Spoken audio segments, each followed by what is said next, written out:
Huskies fans, it's tournament time. Our descent into the madness of March is just beginning. So before we strap in for another ride through the NCAA tournament, let's reflect on how we got here. Our story begins in Arizona, where the madness met jubilation. Championship number 6 for UConn men's basketball, back-to-back national title winners for the first time in program history. And as has been the case throughout this NCAA tournament run, this victory not particularly close near the end. A 75-60 win for UConn over Purdue to win the national title and take the championship trophy back to Storrs for the second year in a row. You know, you dream of this as a little kid. You dream of this as a middle school player, high school player. You know, just you watch those games in class. You watch them. You know, you watch the Final Four. You know, stay up late night before school, and you dream of that. You dream of this moment, and just to be here is really special. What did it take to get to this point? A lot of hard work, dedication. A lot of ups and downs. Was there a moment where you looked up at the scoreboard and you said, "This is our win"? Throughout the game, you kind of have a feeling. We knew at halftime we were fine, but like when it really set in is when I checked out for the last time. Hugged the coaches and my teammates, and I just looked up and I was like, "Yeah, it's crazy. We did it 2 times in a row." So, it's just been amazing. Steph, is this beyond your imagination, or is this what you imagined when you committed to UConn? I mean, this is everything that I imagined, everything I could ask for. Just to know that we finally got it done. Just to know that all of our work, finally paid off. I mean, it's just a special feeling. Who's the first person you hugged after the game? I can't really even remember. I think I hugged my brother. Oh, yeah, my brother. Yeah, that was easy. My big brother. Oh, man. Do you remember? I don't even remember. I just remember jumping up with Donovan and I almost fell on my neck. So, yeah, I don't remember. God knows. True, I don't really remember. I just kind of made my arm big enough to, hug as much everybody. as possible. Yeah, everybody.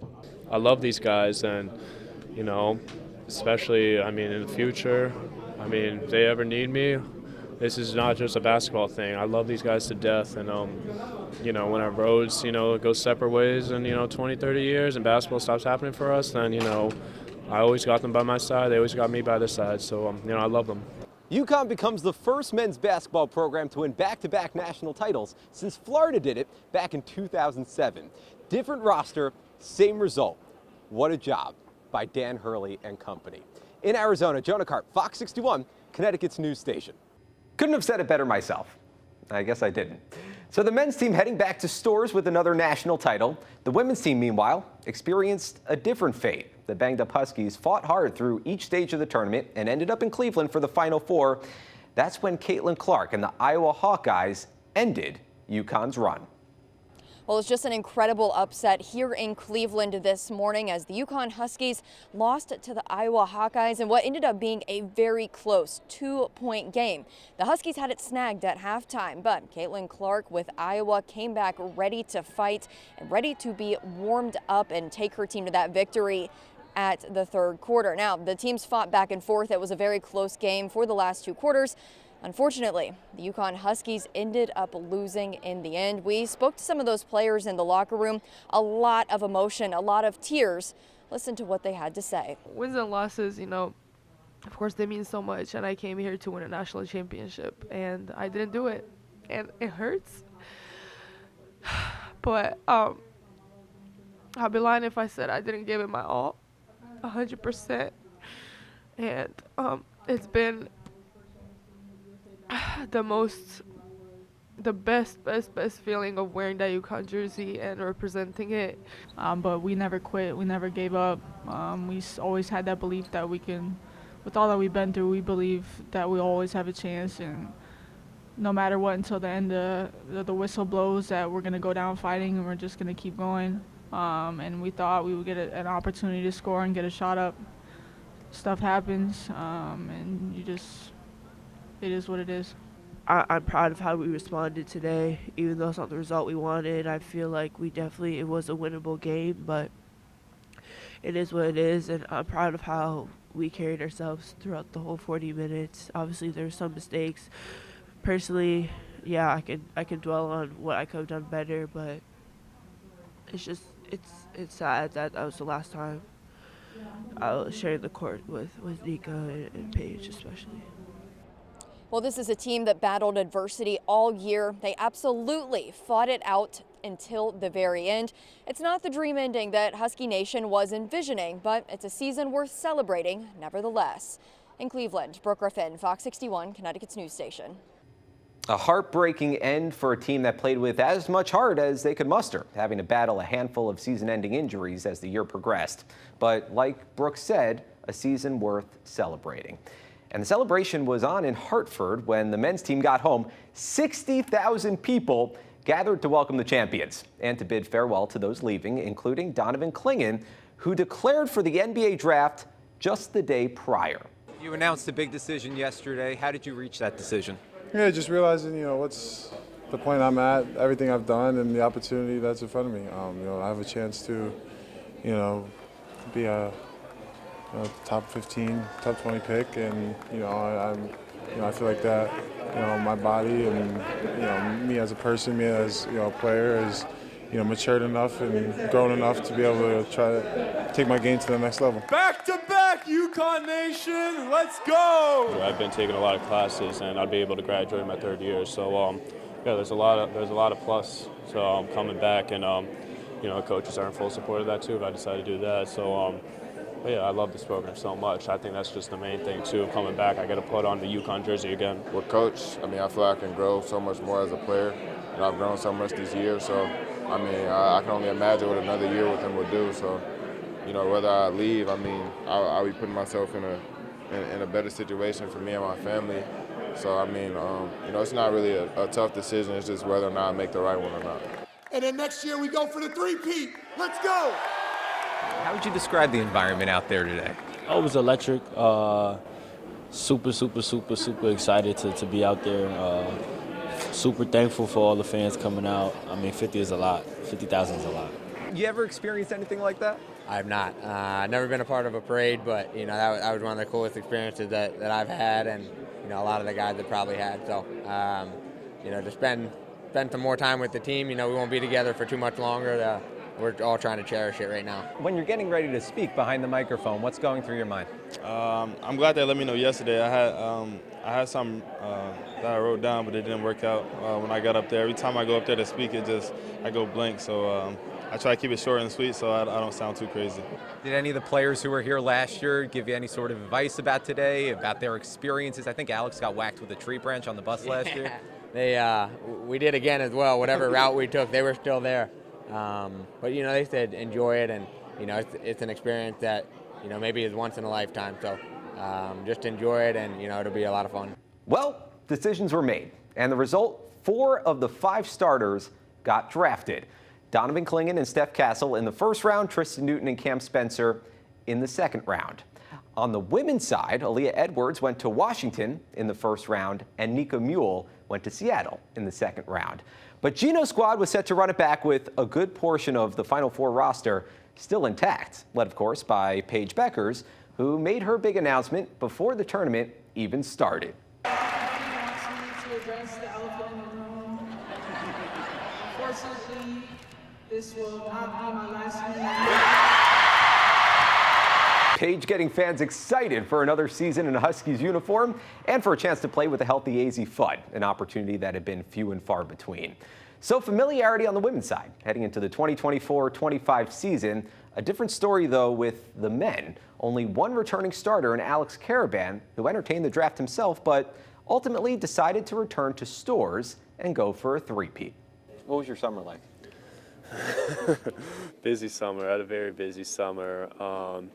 It was a stressful summer. I didn't know exactly what direction I wanted to head in, but at the end of the day, when I woke up on that deadline, I had that gut feeling that, return to Stores was the best decision for me, and I have no regrets with that decision. I'm super happy with that decision, and I'm glad to get that decision done with earlier in the deadline day as possible. What did you learn about both yourself and the whole draft process when you were on the verge of making that decision? I learned everything about myself. I learned who I am as a player mentally, just what I need to sharpen up mentally out there on the court, and just the confidence that I have inside of me had to rise if I wanted to be a pro. That's what I learned. I learned what I needed to improve in my game offensively and defensively. I also just learned how much UConn has changed my life, has blessed me, and how, you know, Coach Hurley is one of a kind, and, you know, you're not going to see many Coach Hurleys out there in the NBA. Who are you consulting with throughout that whole decision process? It was my parents, Coach Hurley and Coach Murray were always by my side during the entire thing, and then my agency, they just did a great job of guiding me in the direction that they believed was best in for me, and they wanted me to make a decision that I was proud of, and they had no pressure in the decision whatsoever. And then ultimately, it was your gut. Ultimately, it was 100% my choice and no one else's. What do you think about the way this team is built this year? Yeah, it's special. We got a lot of youth this year. We got a lot of sophomores we're depending on, a couple of new freshmen that, you know, are going to really help us out this year, but it's the youth. We got to get these guys experience and, you know, help them, you know, elevate the play to be ready right from the jump. And we need every single guy. We got a lot of great shooting on the team. Offensively, we have so many different weapons, fire weapons that, you know, it's going to make it tough for opposing teams to guard and play against. And defensively, it's something that we got to continue to work on every single day. Do you feel like that's part of your responsibility to help get the younger players acclimated? It is my responsibility. I think it's on me to get these guys ready, and that's something Coach Hurley is really relying on with me, is, you know, to be that leader for the team, and that's something, you know, that's a challenge I've, you know, faced on head on. And my experience from the last 2 years, you know, is enough to make sure that these guys respect me in the locker room, and that's something I got to remember every single day. How has your relationship with Coach Hurley evolved since you've arrived? He had his own decision to make this summer, and he hit you up. Yeah, no, he hit me up, which I was very surprised about. I did not expect that call on a Sunday night. Ooh, pause that. So there was also that other little story that made its rounds. The Lakers offered Dan Hurley a 6-year deal worth $70 million. Spoiler alert, he turned it down. Let's relive that moment in time, shall we?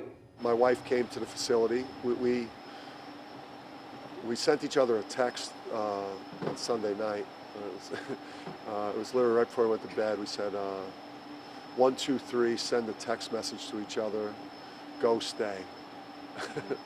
And 1, 2, 3, send it, and we both got it, and it was stay. I said, let's do the same thing in the morning. And then it was the same, 1, 2, 3, and we both sent the text. I know it sounds bizarre, right? And then on the way out the door to come over here, just kind of looked at each other like, you feel good about this, right? And we said, and we were like, okay. So then she just wanted to come to the facility and hug the guys and see the boys once we told them that we were staying. You know, beginning of last week was when it was brought to me. I don't know how long they vetted me out. And then I obviously talked to a lot of these general managers because for the last couple of years we've had NBA players. So I've gotten a chance to know Rob the last couple of years, and you know, grown to respect him because we've talked basketball and we've talked about our players. So, you know, I've had conversations with a lot of organizations over the last couple of years. So there was some familiarity going into like probably Monday of last week. For me, I just think this is such a high level of sports, especially where we're competing at, and I got a chance to coach 18, 19, 20-year-old kids that you could really help change their lives. I mean, you could compete for big things and win big things, but like the impact that you have on Jordan Hawkins and his family, and Donovan and his family, and you know, that so you get the top sports competition, but then you also get the fulfillment too, which goes through your mind a lot. This was a great test and a great exercise for me, for how I feel about UConn and how I feel about being a college coach and all the things that I value. I think situations like this come up for you, you know, to test your value system and the things that are important to you. And so in a way, this was a great opportunity for self-reflection about the things I think are most important in coaching in my career. Well, UConn rewarded Dan Hurley with a 6-year contract worth $50 million. Gino Auriemma also got a new deal to keep him on the UConn sidelines for 5 more years. And with that, we're all set for a new basketball season, with some budding stars on each side. Liam McNeely for the men and Sarah Strong for the women, each fresh out of high school and set to make noise in the basketball capital of the world. It's like our bigs can shoot, our guards can post up, so it's kind of like, I don't know. Anyone can do everything, so it's not really like positionless. Well, how does that help you grow your game individually when you're playing positionless basketball? It's just like whoever's guarding me, or like whoever's being guarded has a mismatch, can go to the post. Like if a big's guarding by a guard, you post up, or guard on a big, just drive by them or something like that. I think I can see myself being similar to a couple of the guys. Cam Spencer, definitely, just because his shooting and his intensity.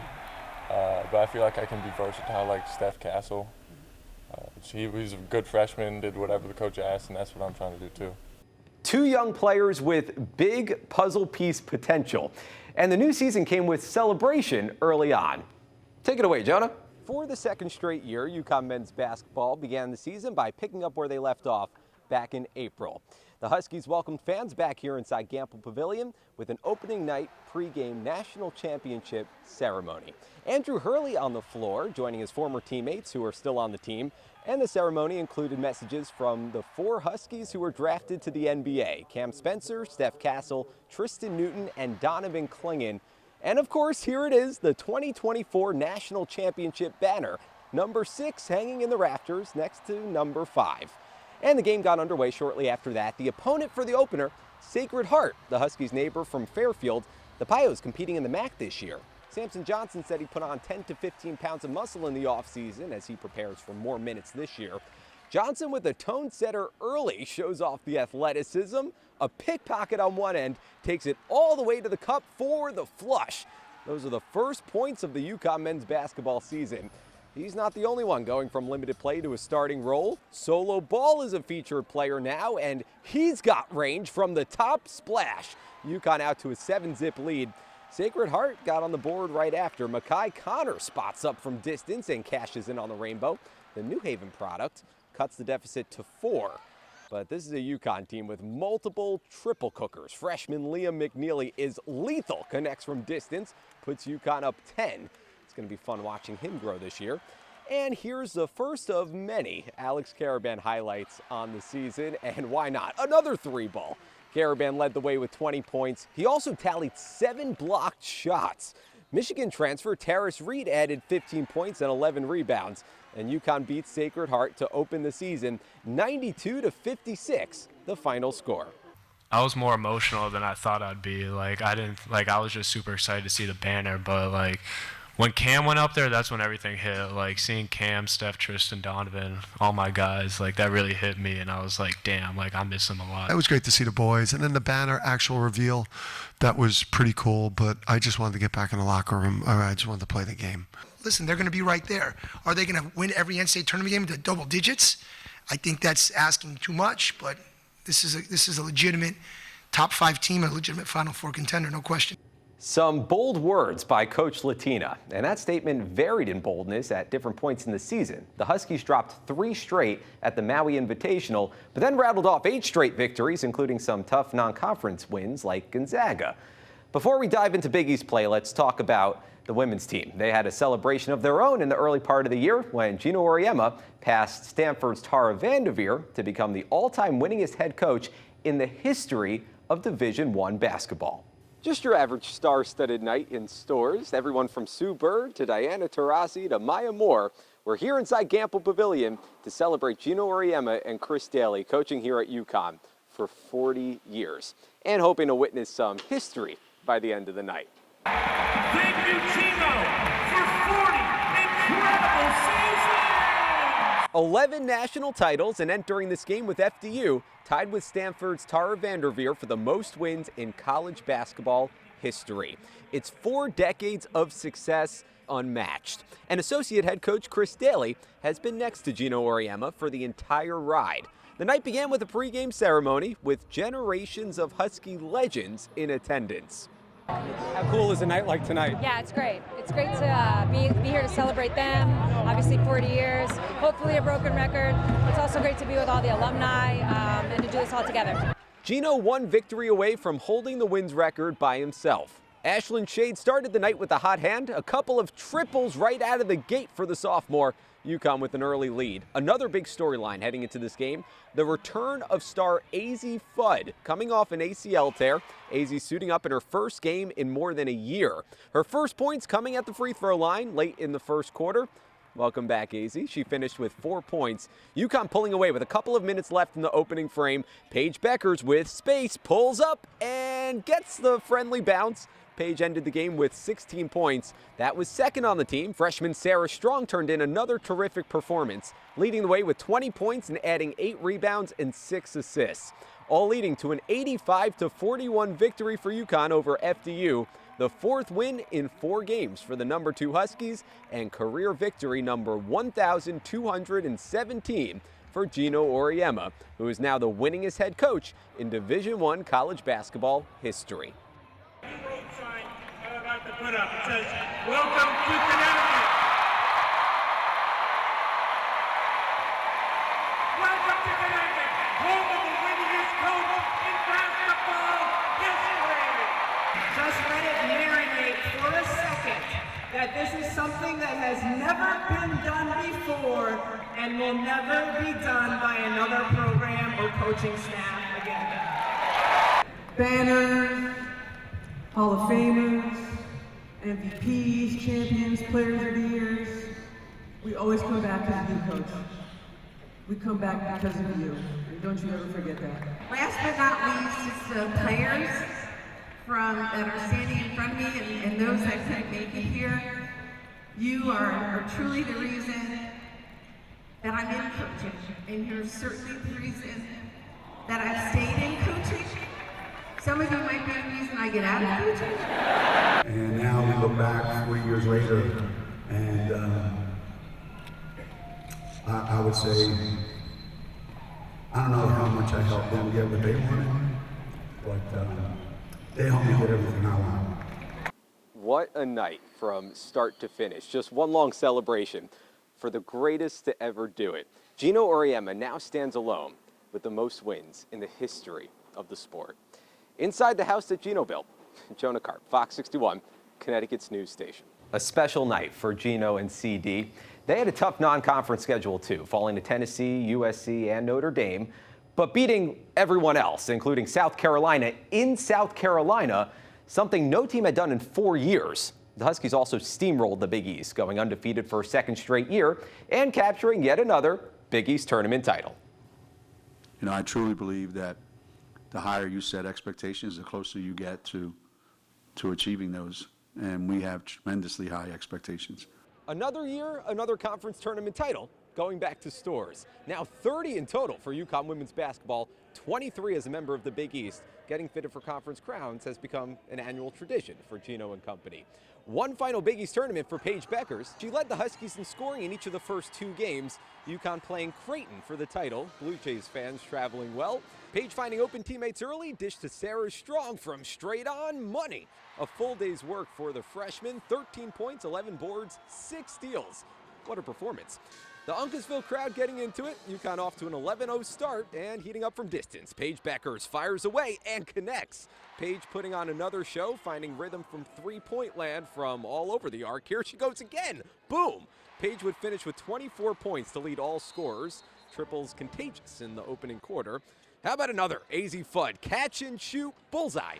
UConn on fire to start the game and staying pressed on the gas pedal the rest of the way. UConn goes on to beat Creighton 70-50. And the celebration's on for the 2025 Big East champs. Paige Beckers is the tournament's most outstanding player, becoming the first player in Big East history to win the award for the 3rd time. Hard to do something that's never been done at UConn before. You feel like everything's been accomplished. So I'm grateful, I'm blessed. Sarah should have got it. I mean, I'm just saying that because somebody will write it, she'll hear it, she'll read it, and then I'll have to deal with it, which will be fun. Probably a little bit more bittersweet because I know it's my last time playing here, last time playing in the Big East. So probably just that feeling, but an overwhelming sense of gratitude, joy, and a rewarding feeling.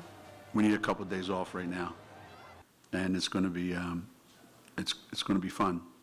You know, there are a few guarantees in life: death, taxes, UConn women's basketball heading to the NCAA tournament, my grandmother telling me I should visit her more while I'm in her house. You know, guarantees. So Gino and the Huskies are off to the NCAA tournament as a 2 seed. They'll host Arkansas State in the opening round. Meanwhile, let's get back to the men. They seesawed through the Big East gauntlet while dealing with a Liam McNeely injury that kept him out for several weeks. They had a great win at Marquette and a brutal loss at Seton Hall, and then fell to Creighton in the conference tournament semis before earning an at-large bid as an 8th seed in the NCAA tournament. I think it's a relief for all of us that we're just at the NCAA tournament now. We're in the tournament with all these other great teams, and now it's just like, it's kind of a relief to be at this point, to be honest with you. It's been a heavy year. So Dan Hurley's team will face Oklahoma in the opening round down in Raleigh, North Carolina. The men's team is back in the big dance for a 5th year in a row, which actually ties a program record. Look, anything could happen in March, and this month has been good to the UConn men for the last 2 seasons. Hey, thanks for joining us. And remember, we sleep in April.